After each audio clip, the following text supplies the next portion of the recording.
I think when you're young, you should look at society. You should look at what it demands of you. You should look at life and what life demands of you. You should look at your body and respect what it requires. You need a roof over your head. There's going to come a time where you're going to look at your parents and the room and board they've given you and say to yourself, I don't want to be here anymore. Well, it's great that you want to leave your parents and have your own space, but you need money. Money gives you power. Power gives you autonomy. Autonomy gives you freedom to do whatever it is that you want to do. If you don't have those things, well, you're going to suffer frustration. You're going to become angry. You're going to be filled with regret. That's what happens to most of us older people. You know, that we make all the wrong choices. Time passes. You look yourself in the mirror and you want to do A, B, C, D, and you realize the time has passed for that. You don't have the energy, the stamina for it anymore. You know, this idea of living a solitary life. First, American culture makes people lonely. It pushes people into loneliness. So you don't want to do that, okay? You want to be lonely in a crowd. You want to have lots of friends. And you want to go to their house all the time. And you want to talk to them all the time. At the same time, despite the fact that you want to be around people, there is this maturity about it that says, I don't need to be around them. I want to be around them, but if they're not there, it's okay. Now that's your solitary life. You know, whenever you bypass the need, you just want, you're rich. You can be on your own. You know, you don't need to run away from people. Sure, people suck. Society sucks, fine. But you need people because they'll eventually give you a job. And you need to respect their judgments upon you, no matter how corrupt and contaminated those judgments may be. You know, once you have some power, then you can leave.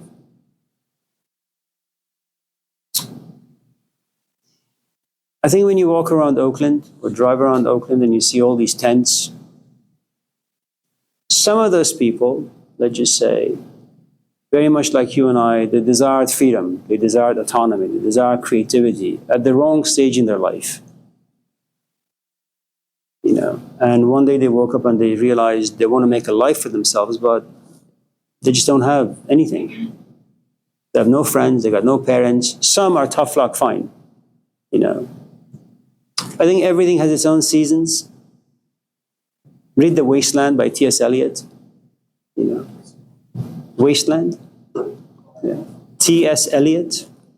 It's not that good, but it's better than nothing. Yeah. Eliot also wrote a book of poetry about cats. Yes. Yeah. There's a movie of him. I think it's called. I don't know what it's called. But Willem Dafoe plays the character, T.S. Eliot. Great actor. I'm sorry? Great actor. Yeah. He did a great job, Spider-Man 1, 2, and 3, and 4.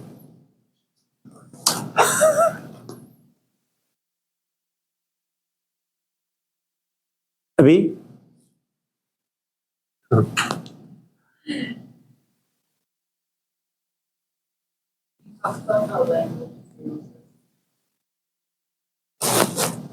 Fails it.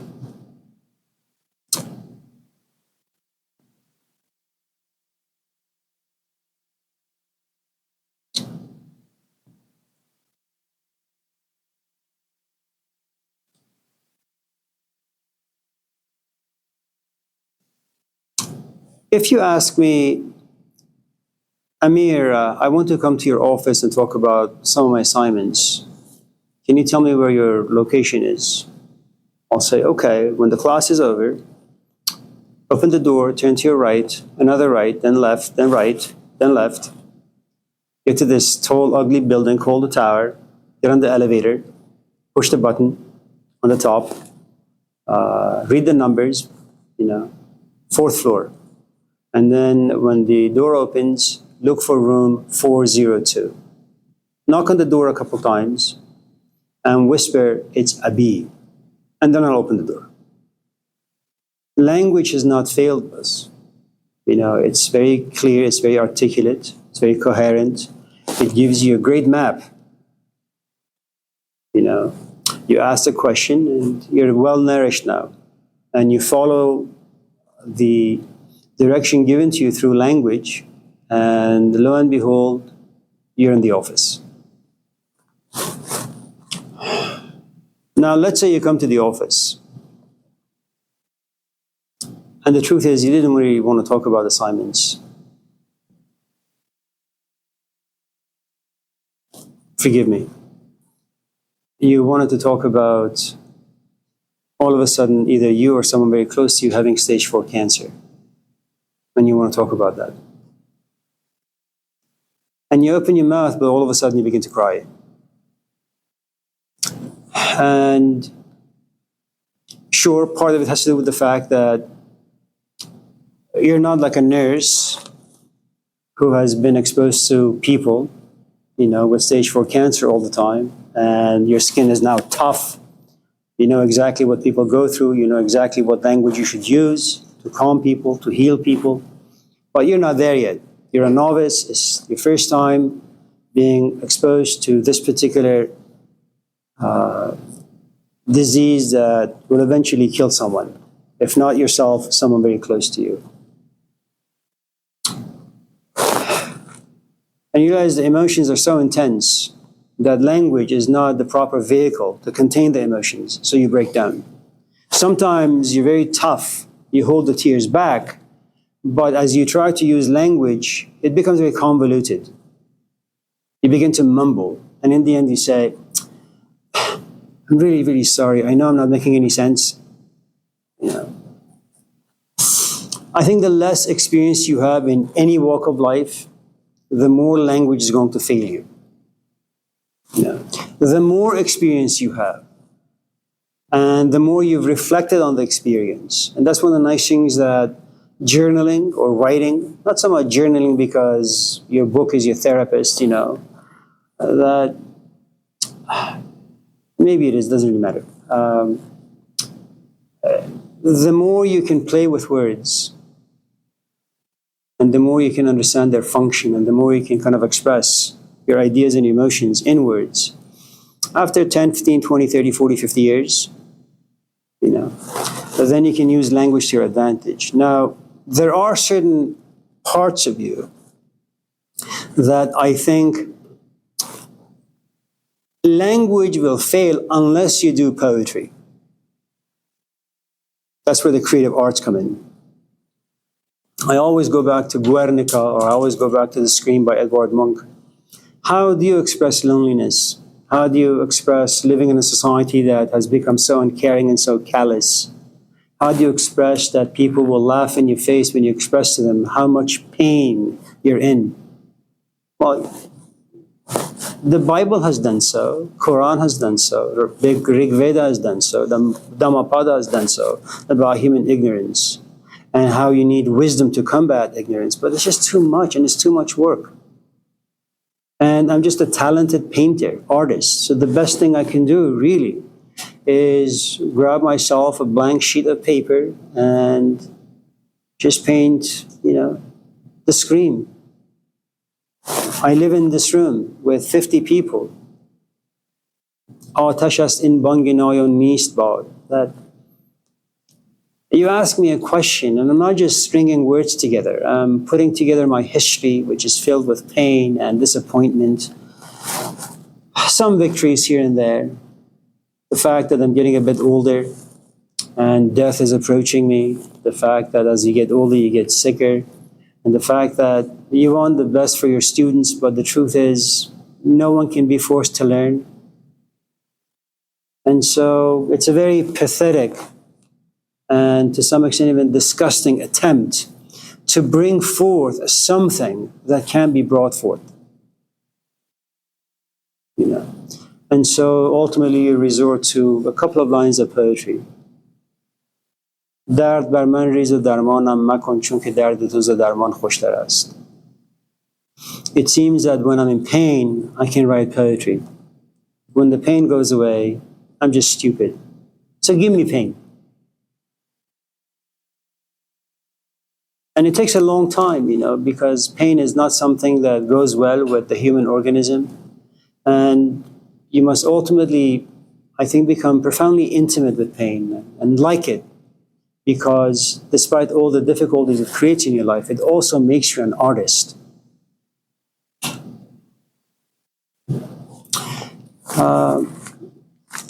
If you want to some extent, I suppose, understand the function of language a bit better, my recommendation would be this Austrian mathematician. His name is Ludwig Wittgenstein. He was a very strange fellow. If I'm not mistaken, his father was really rich, but really mean. 3 of his brothers were gay. They all committed suicide. Again, if memory serves me right, Wittgenstein enjoyed science, enjoyed math.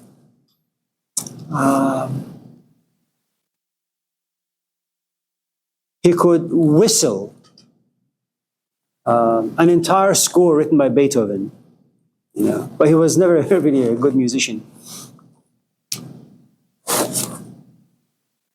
He didn't like religion, he didn't like philosophy, he didn't like ethics.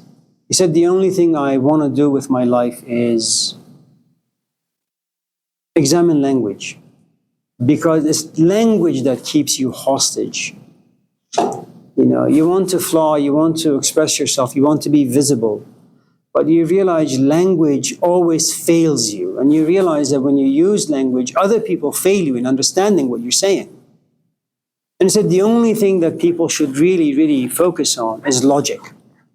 It's like playing chess, becoming like a Magnus Carlsen of language. Why are you using this particular word? What emotions are you trying to convey? And are those emotions, can they be expressed well with this set of words? It's good to see you, Michael. When I had met Hussein and I was contaminated by his ideas. I remember one morning, those days we had tape cassettes. I took out this huge box of tape cassettes of my favorite singers, Sattar and Daryush. I just dumped them in the trash. And my mom said, "What are you doing?" I don't want to see them anymore. I don't want to hear them anymore. Because of the ideas given to me by Hussein and some of the emotions,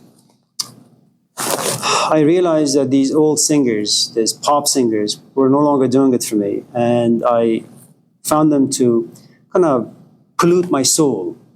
So I gravitated towards traditional music. But you see, my mom was only seeing the outer expression, which is me dumping the pop musicians into the trash. And when she asked me, I said, I no longer want them. And she was horrified and she screamed. But I didn't have the language to say to her, I met this man named Hussein, and he left this lasting mark in me. I am now interested in this other aspect of life, this other kind of music that expresses my emotions well. I was far too much of a novice. And I didn't understand myself. And I don't mean the spiritual self, just the emotions and the thoughts that live inside me, but I didn't have the power to bring them out nicely. The point of all of this is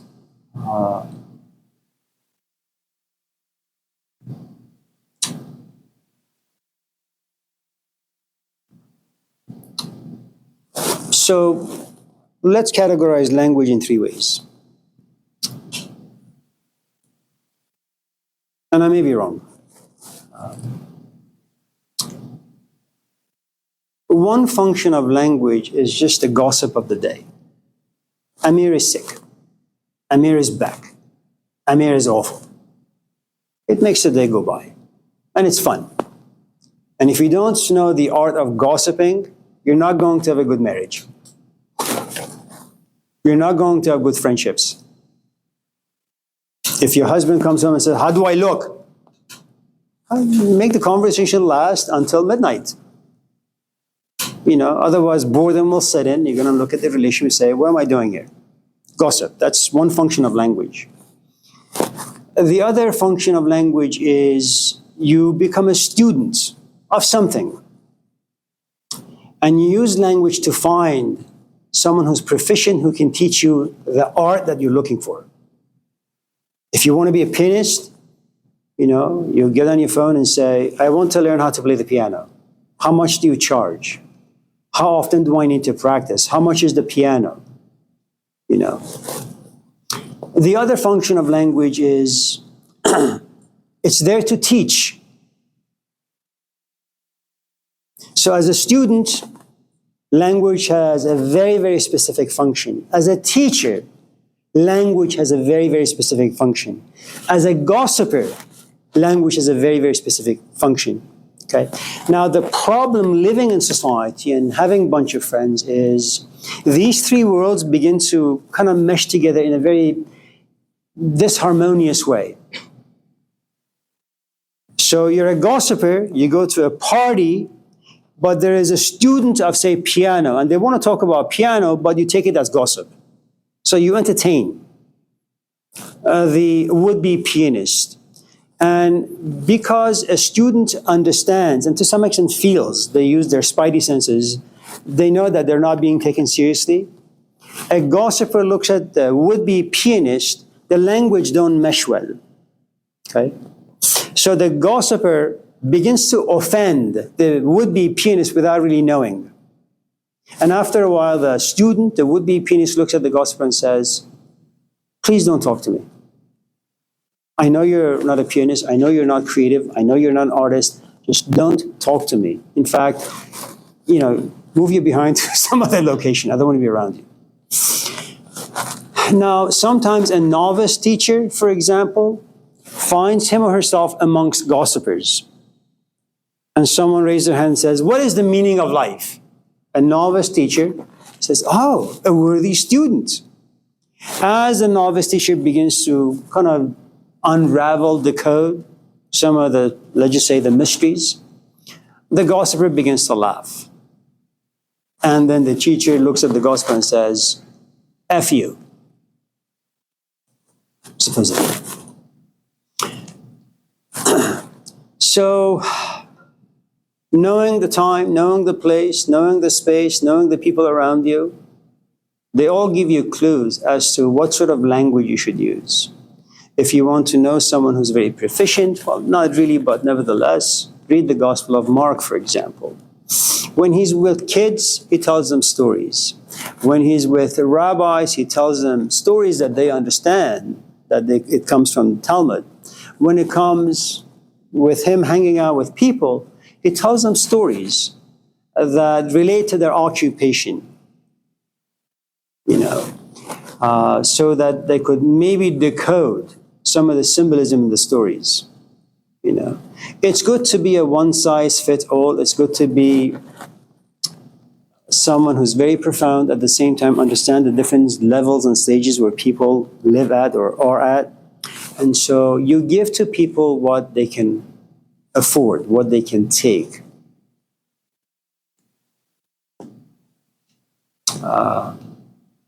Yeah. If knowledge is non-transferable through language, isn't everything ends up gossip? Well, Endlessly gossip. The only thing one can do is to create the proper space. Let's say that you want to invite me to your house, okay? And let's say you like me and I like you. Let's say both of us are gay. Now, if you want to impress me, what you're going to do is you're going to create a proper space. You're going to clean your house. You're going to make good food. You're going to go somewhere and get some good food. You're going to turn on some candles. And then there's going to be some soothing music in the background. You create the proper space for this intimacy, this relationship to grow into intimacy. Right? Now, whether or not I fall victim to this particular attraction, this particular space, that is what the name grace is. You and I have no control over it.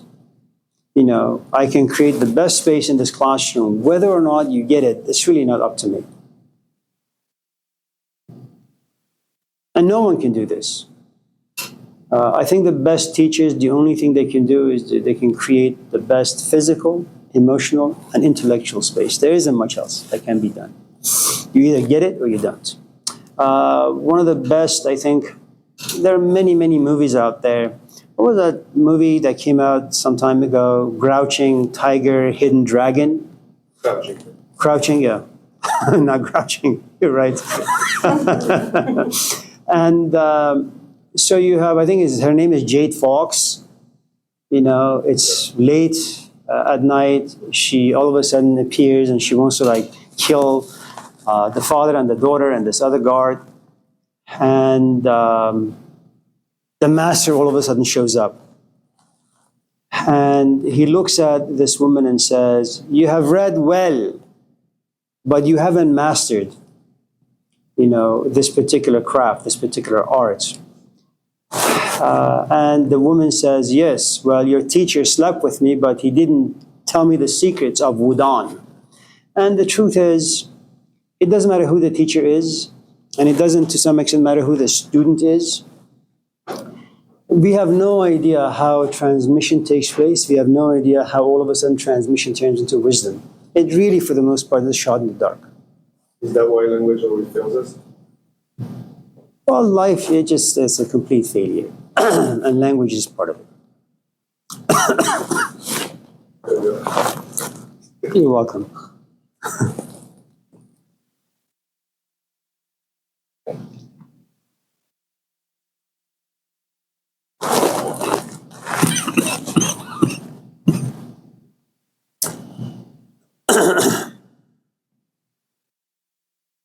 Grace? I have a question about truth, but I'm not going to. Language is going to fail me. So, Fine, that's okay. In high school, we had to read this book. Oh no. Cross your cop. No. We had to read this book called The Things They Carry.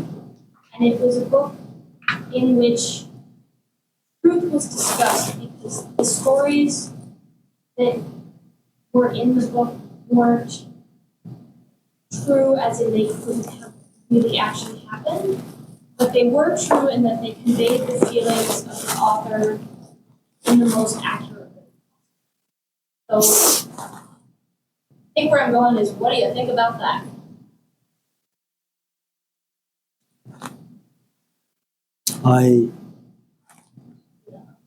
Yeah.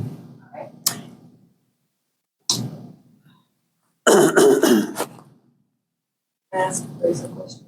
Sure. Is it not true because it's irrational? No, it's not true because it has like not like, I don't want to call them fantasy necessarily, but like most likely not.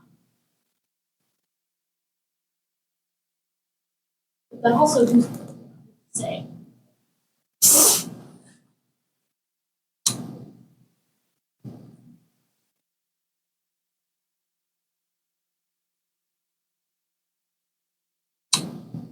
Yeah, I don't know.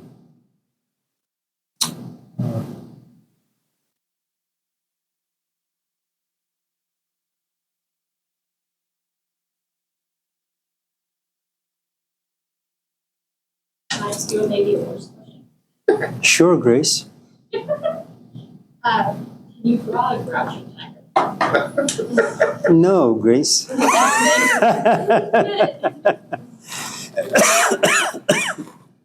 Anyone else? You again, Grace? No, I thought something. Oh.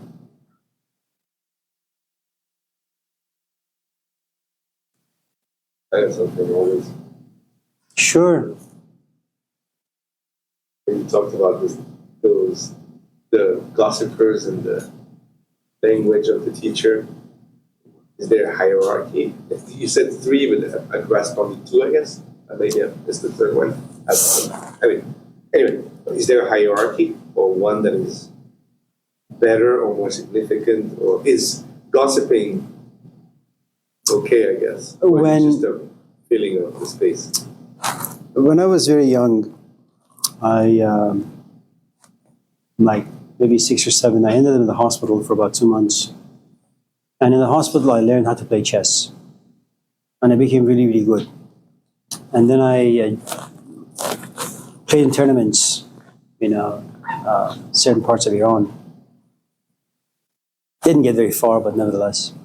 So sometimes when I'm home, my kids say, let's play chess. I say, okay. And then after a while, I realize, well, they're not really very serious. I get really excited. But then there comes a point where I realize they're not serious. They also suck at it. I don't have the patience. So I just say, you know what? I'm going to go for a walk.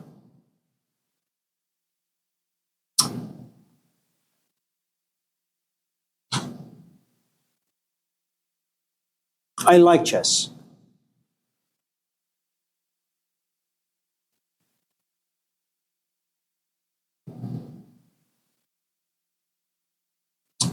Perhaps someone becomes very curious, intensely curious for a second, and then they realize, well, intensity is a set of emotions perhaps, but to play chess, emotions by themselves are not enough. You need to think.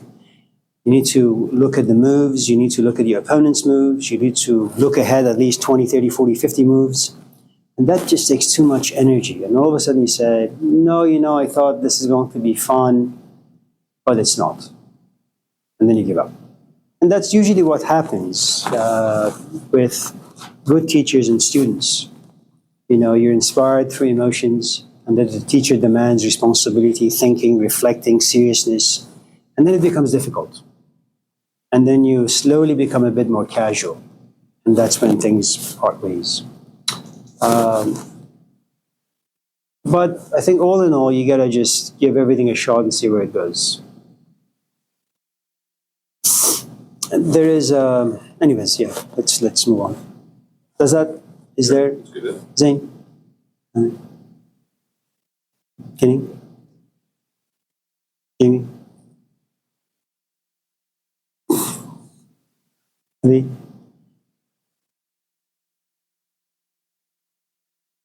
Did you realize anything during your heart surgery?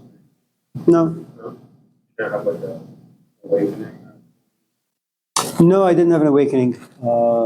I did ask my doctor if when I'm put under, if I'm going to see God, and he just laughed at me. Um,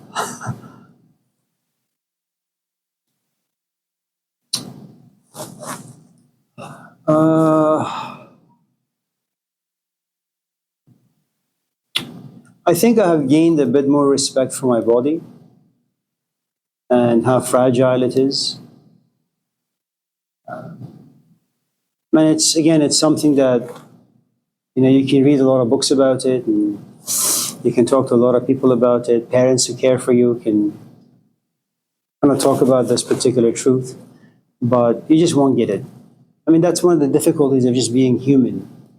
You have to kind of be touched by something profoundly devastating to kind of come to realize its value. You waste a lot of time, then you don't have enough of it, and all of a sudden you realize how important it is. You have health, you waste it by going to ridiculous places, then you're sick, then you realize how valuable it is. So if by awakening you mean, did I come to appreciate my physical body a bit more? Yes, because it is a container, the body is. It's kind of like this cup. It contains, this tea. If it has cracks, then eventually you're going to have no tea in it. If my body is always aching, well, all of my thinking will revolve around how can I get rid of this physical pain? And most of my emotions will be, I am in pain because I have this or that particular problem connected to my body. And I want my brain, my mind to be free so I can read, I can think, I can write, I can observe, examine, not be imprisoned by my body, do you see? If that is what you mean by awakening, yes. If by awakening you mean that I have this like life-changing moment, I'm going to get out of the hospital and live my life differently, no. And it's something we talked about yesterday, if you're young and you have built a foundation for your life, there is a good chance that it doesn't matter really what happens to you. that that foundation is solid enough to carry the trash. If, on the other hand, you have not built a foundation, you know, that you're 25 or you're 20 and you get married, and marriage becomes the foundation of your life. And in this day and age, it's not going to last very long, you know. And so at the age of 25, 30, you realize that this is just not working out and you part ways. And then you get depressed for a long, long time and you become frightened of getting involved in any other relationship because you don't want it to end up as a failure again.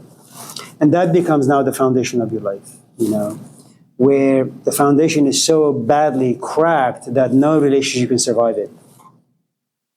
I think it's good if you're young and if you realize that you have the talent to be a great pianist. Go watch Peter Buka. You know, he's this Hungarian kid, maybe 22. I don't know how he plays the piano the way he does, but he's incredible. And he makes lots of money. That's what YouTube is there for him. That is the foundation of his life, unless something happens to his arms, where they have to be amputated. Then he has to play with his legs, you know. Everything for him revolves around music. Everything. So if he finds a companion who eventually says, I hate piano, I assure you, he's going to leave the woman. If, on the other hand, you don't have a talent and you're like the rest of us, going from one dish to another, and then at the age of 40 you say, well, this is what I'm good at. And you're not really good at anything, you're just mediocre. You don't really have much of a foundation. That could be devastating. So when you get to a place like me, where someone says, you're very close to having a stroke, you should do A, B, C, D, you're going to look at time. You're going to look at your life, and you're going to have a good amount of regret. You know, I've been doing this since I was very, very young, so no regret for me. The only thing that I don't want is to get really sick, be in a lot of pain, and then slowly die, being a burden to myself and other people. No, that is not something you want. But go ahead. So can the foundation just be like that someone you describe the foundation of like a career? Could it be more along the lines of something within yourself, like a set of things that you've learned to grow within you, and you become that foundation aside from the career, like the piano? Without school. Yeah. If you can call that space within you a home, okay?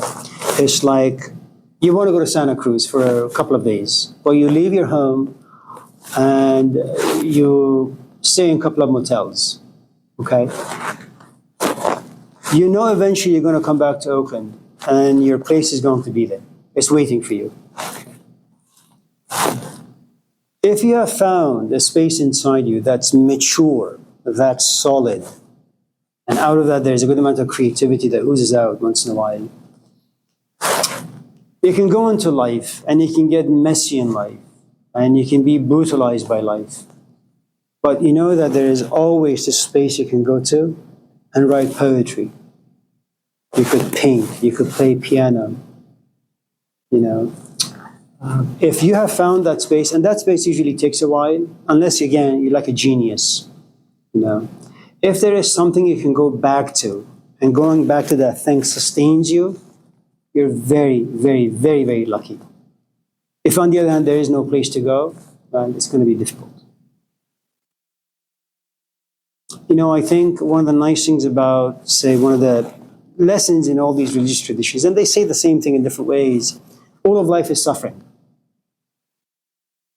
I mean, that's a great home to be in, because life out there is filled with disappointment. Life lives in time.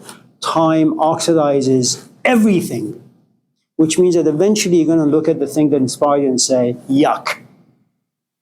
And instead of being hopelessly depressed, you're always going to go back home, because you have this rich understanding. Life is nothing but suffering. Disappointment is just about around the corner. If you have that rich of an understanding, it can really, good morning, it can really get messed up in life, but you'll be okay. And I just add a hopefully in there as well. Oh, I'm so sorry. Would you? Well, it's good to see all of you.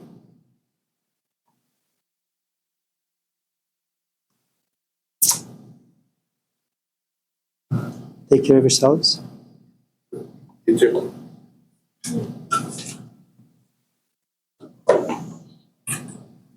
For those of you who are free, before I forget, summertime, I teach a religion class in this room from 6 to 9 6 a.m.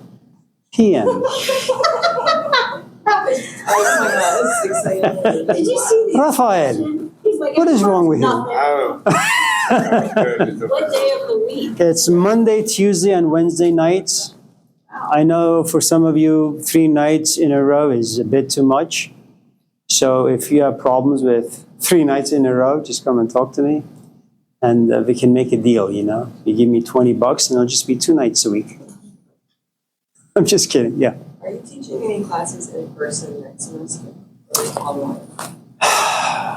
I'm teaching 4 in-person classes. Here? Not this room, but like This room, this room. yeah. I'll be teaching, yeah, just right here, just the way it is. Philosophy, ethics, Greek, and death. You have a class on death? You have a class on death. Nice. What is Greek? It's just the Greek thinkers. They're kind of useless, but they're interesting. Yeah. But I'm hoping none of those classes will get enough enrollment so we could be online. I'm just kidding. So, again, for those of you who are free this summer, come by. Monday, Tuesday, Wednesday. Monday, Tuesday, Wednesday.